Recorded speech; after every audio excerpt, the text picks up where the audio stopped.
녹화가 안 돼가지고. 자, 어쨌든 자, 이제는 이제 교회론에 대해서 한번 다시 시작을 하겠습니다. 그러니까 여러분들 이제 혹시 앞에 거 못 읽으셨더라도 대충 이해를 하시고 이제 5장부터는 예수님에게서 이 아담에게 주어졌던 이 행연학적인 새 직분이 어떻게 예수님이 이루셨느냐, 완성하셨느냐를 시작하는 거예요.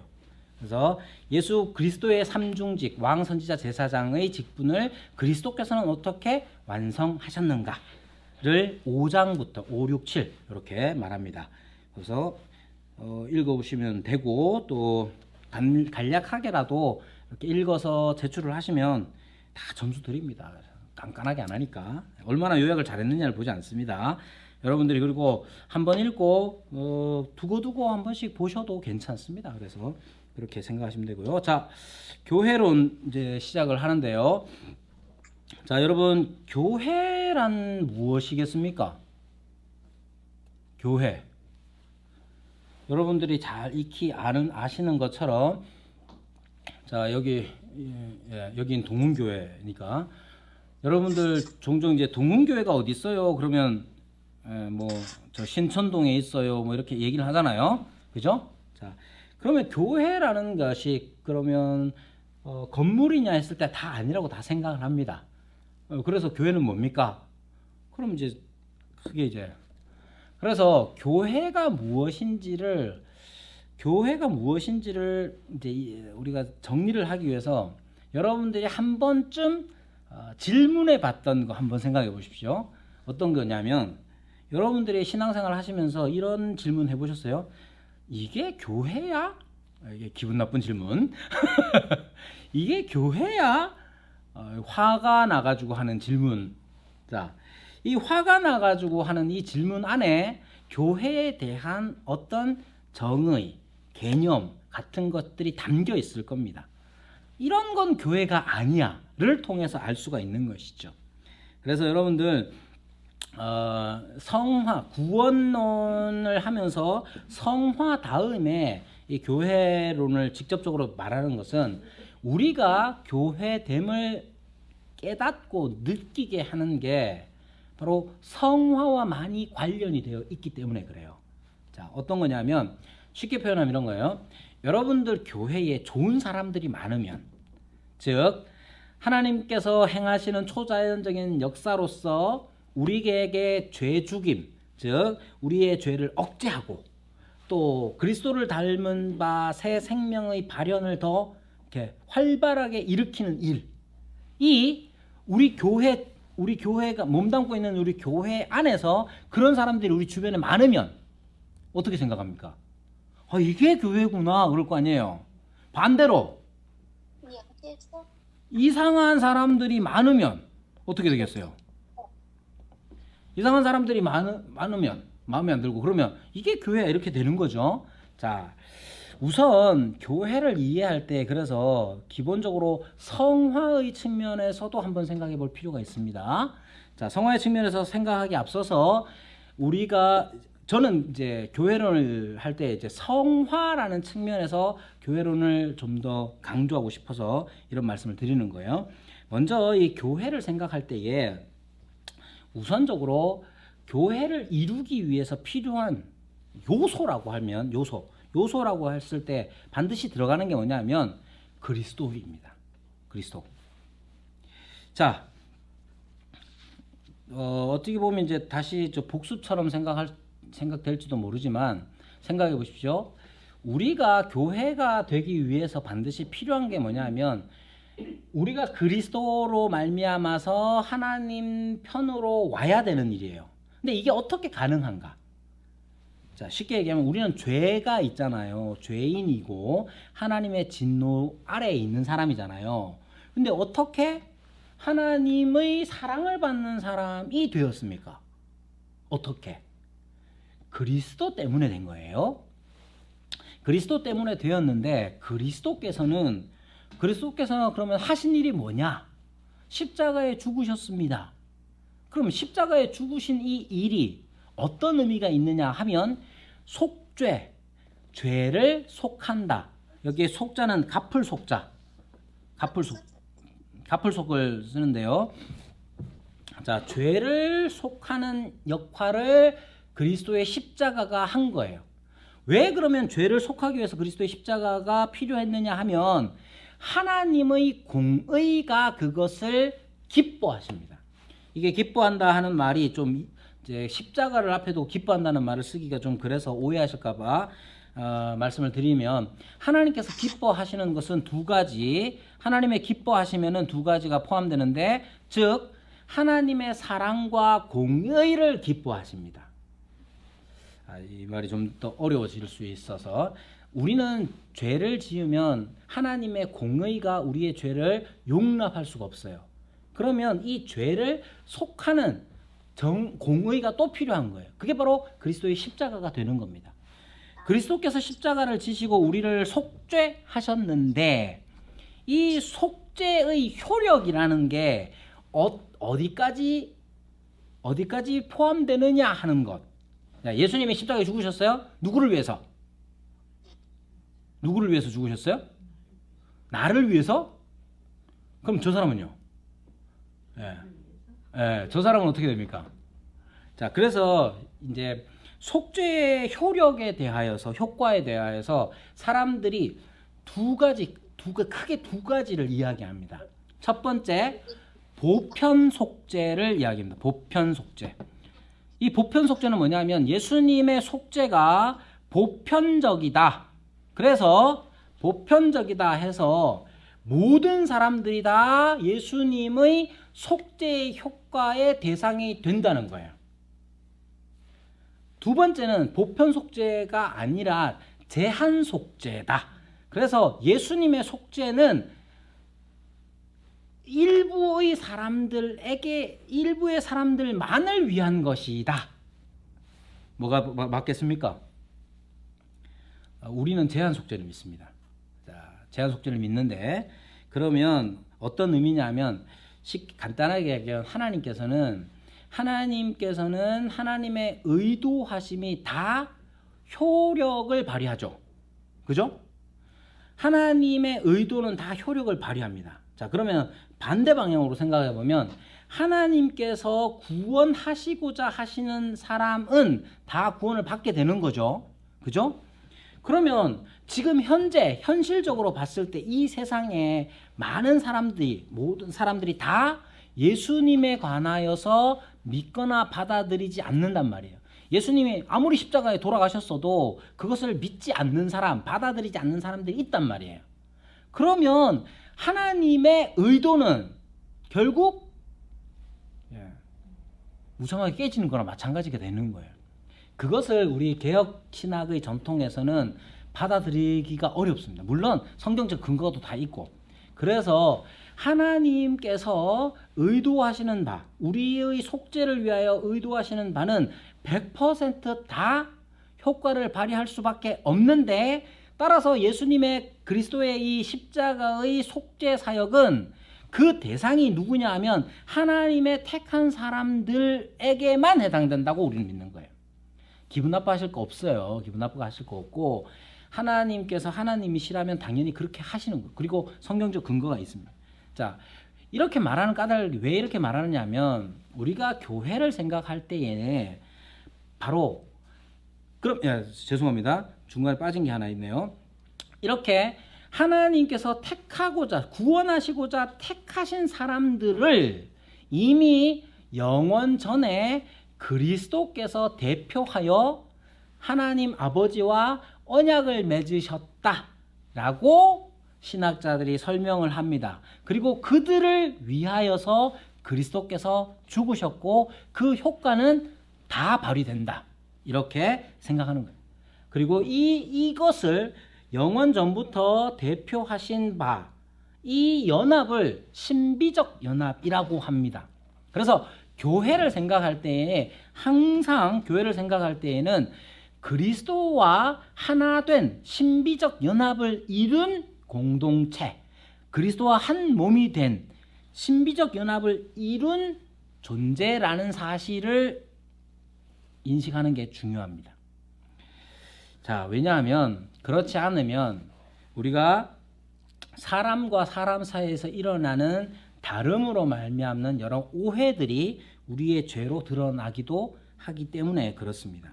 자, 그러니까 교회를 생각할 때에는 교회는 그리스도께서 택자들을 위하여 죽으시고 그 효력이 발휘되어서 속죄의 효력이 발휘되어 이제 속죄함을 받은 사람들이 모임 자체를 교회라고 하는 거예요. 그리고 이 속에서 일어나는 일이 뭐냐? 바로 성화입니다. 자, 성화라는 것 앞에서 많이 했는데 간단하게 얘기하면 우리가 하나님 앞에서 사는 삶인 거죠. 하나님 앞에서 사는 삶. 하나님 앞에서 사는 삶은 하나님이 되시는 삶입니다. 자, 이 말이 뭐냐? 지난 시간에도 말씀을 드렸지만 아버지가 있어도 아버지를 아버지로 대우해 주지 않으면 안 되는 거잖아요. 자, 하나님 앞에서의 삶은 하나님을 모시고 하나님이 하나님 되시는 삶이에요. 그럼 하나님은 어떻게 하나님이 되십니까? 실질적으로는 하나님의 말씀이 효력을 발휘해야 됩니다. 아버지가 아버지 되는 것도 아버지 말 들어야 아버지 되는 거죠. 하나님이 성화라는 것은 간단하게 다시 표현하자면 하나님의 말씀이 우리 가운데 효력을 발휘하는 거예요. 그게 성화예요. 이게 교회랑도 생각을 해보십시오. 교회의 가장 뒤에 이제 다음 시간에 할 교회의 표지에 대해서 이야기할 때 교회의 가장 중요한 것은 하나님의 말씀의 역사입니다. 자, 하나님의 말씀의 역사라고 하는 건 뭐 거창하게 하니까 이제 보통 역사를 영어로 work라고 한단 말이에요. work의 뜻이 뭐냐? work. work의 뜻이 뭐냐? 했을 때 뭐 일 이런 거 작동하다라는 뜻이 가장 중요한 개념이잖아요. 약이 작동하는 것도 work라고 표현을 한단 말이에요. 여러분, 하나님의 말씀이 우리 가운데서 작용이 있어야 되는 거예요. 하나님의 말씀은 뭡니까? 하나님의 말씀은 뭡니까? 두 가지로 간단하게 얘기할 수 있습니다. 하나님의 말씀은 하라, 하지 마라. 그 두 가지예요. 하라. 여러분, 하나님의 뜻, 하나님의 말씀. 그러면 뭐가 제일 먼저 떠오르냐 하면 뭐 하지 마라를 제일 먼저 떠올립니다. 뭐 하지 말아야 되냐? 거짓말하지 마라, 간음하지 마라, 살인하지 마라. 그렇죠? 자, 그럼 하라는 건 뭐가 있겠습니까? 하라는 거. 복음을 전하라. 네? 기도하라. 또 이런 것만 생각하죠. 사랑하라. 용서해라. 용납해라. 오래 참으라. 자, 성화는 어떻게 이루어집니까? 간단합니다. 하지 말라는 거 안 하고 하라는 거 하고 그럼 성화가 이루어지는 거예요. 아니, 하지 말라는 거 안 하고 하라는 거 하고 엄청 간단해 보이잖아요. 근데 이게 힘들대. 왜 힘드냐? 하나님이 자기 앞에 없기 때문에 그래요. 앞서 쉬는 시간에 잠깐 얘기를 우리 여기 있는 분들하고 얘기를 나눴지만 하나님이 자기 앞에 딱 계셔가지고 이거 해라. 그럼 안 한 사람이 여기 누가 있습니까? 성령께서 우리 가운데 역사하셔서 우리로 하여금 깨닫게 하시고 조명하셔서 이렇게 깨우쳐주는 이 말씀들에 대하여 우리는 짓누르죠. 그러니까 교회는 그럼 어떤 곳이냐? 성화와 교회를 생각해 보십시오. 하라 하시는 말씀이 가장 잘 이제 일어나는 것, 가장 잘 작동하는 곳 어디겠어요? 하라 하지 말라 하시는 하나님의 말씀이 가장 잘 이게 작동하는 잘 돌아가는 데가 어디겠어요? 이 세상에서 교회여야 합니다. 그리고 또 하나, 여러분, 성화는 개인의 일이 아닙니다. 여러분, 하라 하지 말라 하시는 이 하나님의 이 말씀 다 생각해 보세요. 하나님하고 나하고 둘이만 있으면 하라 하지 말라 할 게 없어요. 하라, 사랑하라. 누구를요? 누구를 사랑해야 합니까? 원수요? 원수는 나중에 사랑하십시오. 아니, 진짜로 원수 사랑부터 찾는 것은 여러분 우리 실존에 맞지 않습니다. 원수는 원수는 사랑하는 방식이 따로 있어요. 원수는 같이 안 때리면 그 사랑하는 방식이야. 그런데 사랑하라고 했을 때 그 사랑이라는 게 어떤 사랑이냐? 우리가 맛본 사랑입니다. 우리가 어떤 맛을 봤죠? 어떤 사랑의 맛을 봤습니까? 죄를 용서하는 사랑. 우리의 죄를 용서하는 사랑을 우리가 맛을 봐서 우리는 그 감격 속에, 은혜 속에 살아가잖아요. 누구를 우리가 사랑해야 합니까? 함께 말씀을 듣는 우리, 그리스도의 말씀을 함께 듣는 자리에 있는 우리 서로를 사랑하는 것이 성화의 시작이에요. 근데 자꾸 성화를 생각할 때 자꾸만 나 혼자서 수양을 많이 쌓아서 인격의 도야를 많이 이루어가지고 아주 레벨이 높은 인격의 레벨이 높은 사람이 되는 걸 성화로 생각합니다. 근데 옆에 있는 함께 예배에서 하나님의 말씀을 듣는 그 옆 사람에 대해서는 생각을 안 해요. 그거 이렇게 너무 과하게 표현하자면 거짓된 성화에 가깝습니다. 왜냐? 그렇게 인격의 레벨을 혼자서 많이 쌓잖아요. 그럼 어떤 결과가 일어나느냐? 공로에 사로잡힙니다. 자기 공로에 사로잡힙니다. 이런 이제 권사님들께 죄송한 말씀을 드리자면 그냥 표현이니까 용서하시고 들으십시오. 그 사람들이 제일 말 섞기 싫어하는 사람 중에 한 사람이 누구냐? 새벽기도 안 빠지는 권사님들입니다. 권사님 뭐 힘들어요, 뭐 이렇게 하면 네가 기도를 안 해서 그래. 더 이상 하고 싶은 말이 없어요. 그렇잖아요. 여러분, 성화를 생각할 때에 제발 혼자서 해낼 수 있는 것이라고 생각하면 안 돼요. 교회는 어떤 장소입니까? 우리의 성화의 현장이어야 됩니다. 교회가 성화의 현장이 되어야 되는데 교회는 맨날 뭐냐? 그냥 찍고 턴이야, 찍고 턴. 그래서 교회는 어떤 사람들이 오냐? 자꾸만 벤치 워머들. 벤치 워머가 뭐예요? 벤치를 의자만 대피다 가는 사람들만 와. 여러분, 농담이 아니잖아요. 솔직히 말해서. 여러분들이 하나님께서 사랑하라고 하셨을 때 그 사랑의 대상이 누굽니까? 원수? 여러분, 원수는 사랑할 수 없습니다. 솔직히 말해서. 원수 사랑은 나중 일이에요. 여러분, 하나님께서 우리를 향해서 너희가 서로 사랑하라 했잖아요. 너희가 서로 사랑하면 너희가 내 제자인 줄 세상이 알 것이다, 이렇게 말씀하셨잖아요. 우리 사랑의 대상이 누굽니까? 옆에 있는 김 집사님, 이 집사님, 장로님, 목사님 다 사랑의 대상이에요. 여러분 사랑하십니까? 그럼요. 그렇게 말하면 좋죠. 근데 그 사랑이 사랑은 뭐냐? 그럼 고린도전서 13장 사랑장이죠. 사랑은 뭘로 시작합니까? 사랑은 오래 참고로 시작해서 모든 것을 견디느니라로 끝납니다. 그런 사랑을 하냐 이 말이에요. 집사님이 아주 담대하게 사랑하고 있다고 말했는데 집사님이 사랑을 한다면 감정적으로 좋은 느낌이 아니라 오래 참고로 시작해서 모든 것을 견디는 사랑이 우리에게 있느냐 이 말이에요.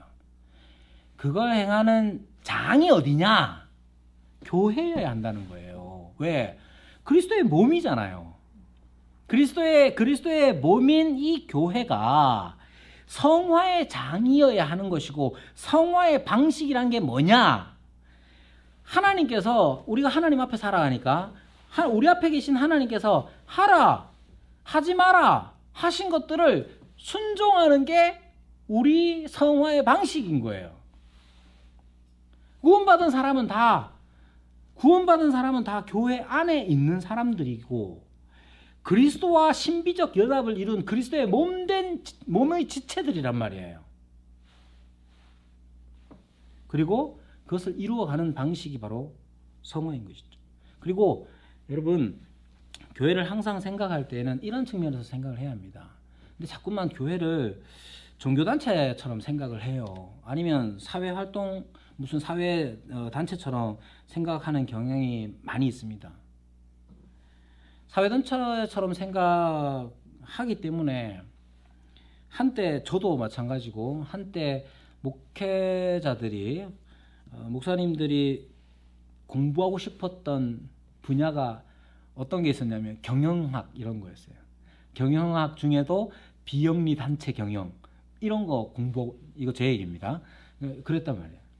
그러니까 교회라는 것을 어떤 조직으로 생각을 해서 조직의 운영과 관리 측면에서 자꾸만 교회를 생각하면 이 교회와 우리가 구원받은 자로서의 성화 자체가 어긋납니다. 교회는 다시 말씀을 드리지만 교회는 우리 성화의 장이 되어야 합니다. 장이라고 표현해서 못하지만 우리가 실제로 살아가면서 하나님의 말씀을 듣고 순종하는 1차적인 터가 교회여야 합니다. 그런데 우리네 교회의 현실을 보면 사랑할 기회가 없고 뭐 사랑을 하고 싶어도 주일날 바빠가지고 뭐 사랑할 새가 있습니까? 그래서 항상 이 성화의 관점에서 교회를 보자. 성화의 관점에서 교회를 보자 하는 것이 이번에 교회론을 제가 준비하면서 생각하고 이제 전하고자 했던 거예요.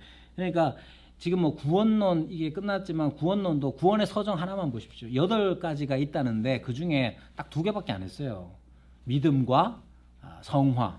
그것만 있는 게 아니에요. 소명, 중생, 영화, 성도의 견인과 영화까지 다 할 게 다 많지만 교회도 마찬가지입니다. 교회도 여러 가지가 있을 수 있지만 성화의 관점에서 성화의 장으로서의 교회, 표현하자면 공동체적 교회에 관하여서 좀 더 생각을 해보고 우리가 그런 점에 대해서 좀 더 공부를 해보도록 하겠습니다. 오늘 여기까지 감사를 드리고 혹시나 뭐 질문이나 이런 거 있으시면 제가 오늘 피드백을 받아보니까 말이 엄청 빨랐다고 하는데 용서하시고 좀 천천히 해보도록 애써 보겠습니다. 자, 기도할게요. 하나님 아버지, 우리에게 은혜를 베푸셔서 우리로 하여금 이 새롭게 배우는 이 모든 일들을 통해서 하나님의 뜻을 이루며 또한 하나님의 뜻을 즐거워하는 자로서 살아가게 하여 주옵소서. 감사하며 예수님의 이름으로 기도드리옵나이다.